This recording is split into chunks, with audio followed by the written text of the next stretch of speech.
And now I want to welcome to the podium head coach Steve Forbes to come give a few words on ETSU athletics.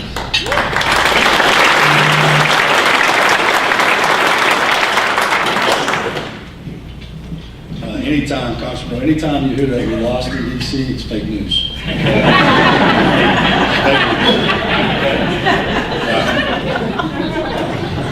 Thanks for having me. What a great crowd, man. Our community is so wonderful, supporting something like this. Community service was very, very important to me when I became your head basketball coach a couple of years ago. And our team, when I came to campus, was not very active in the community as far as doing community service. And I will tell you that last year we were #1 in community service as far as appearances, and we will be again this year. I think it's really important for our players to understand that they need to give back to the people that support them. And so I always want our team to have a great presence, in our community.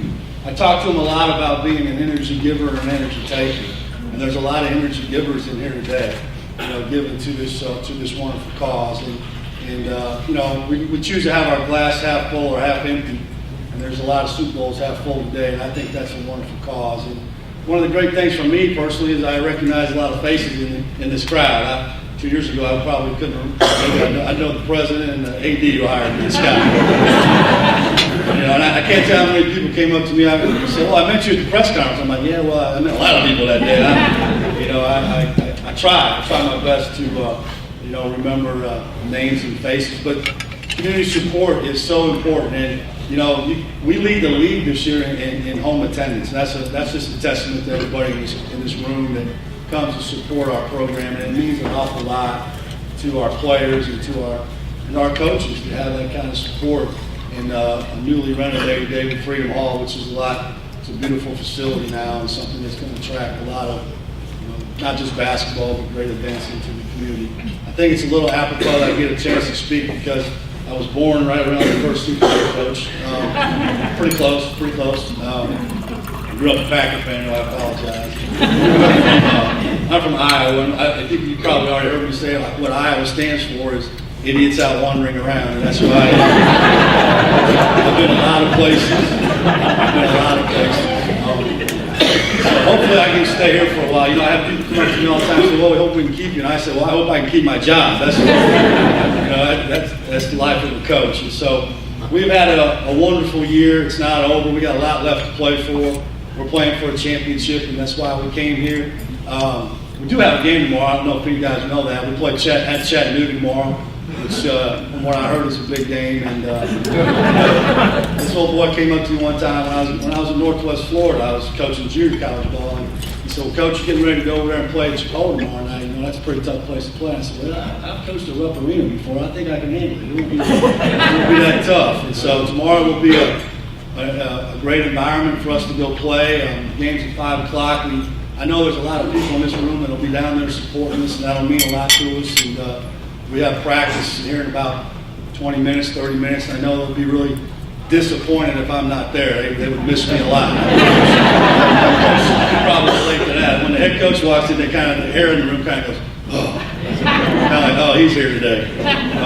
But no, I have really, really enjoyed coaching these group of men. They're a lot of fun. They like to practice, which you practice a lot more than you play. Today will be our 135th practice since June 22nd.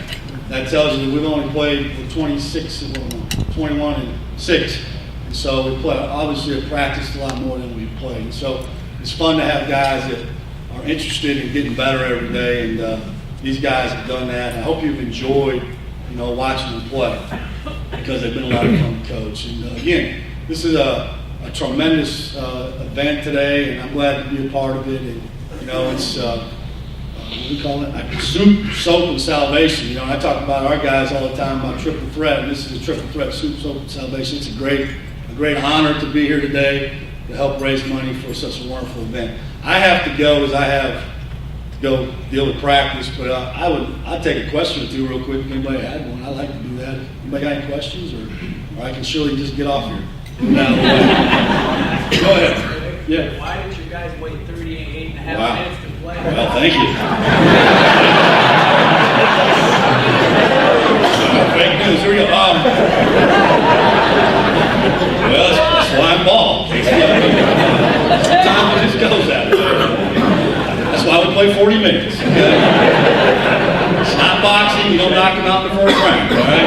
Got to play all the way. But yeah, it was a little bit closer than what I kind of wanted to be. And the great thing about ESPN3 is you get to watch the games, right? If you're not there. My parents watched the games in Iowa, and I called home. My mom was crying. We won. I'm like, she goes, I can't handle these games. I said, quit watching them. You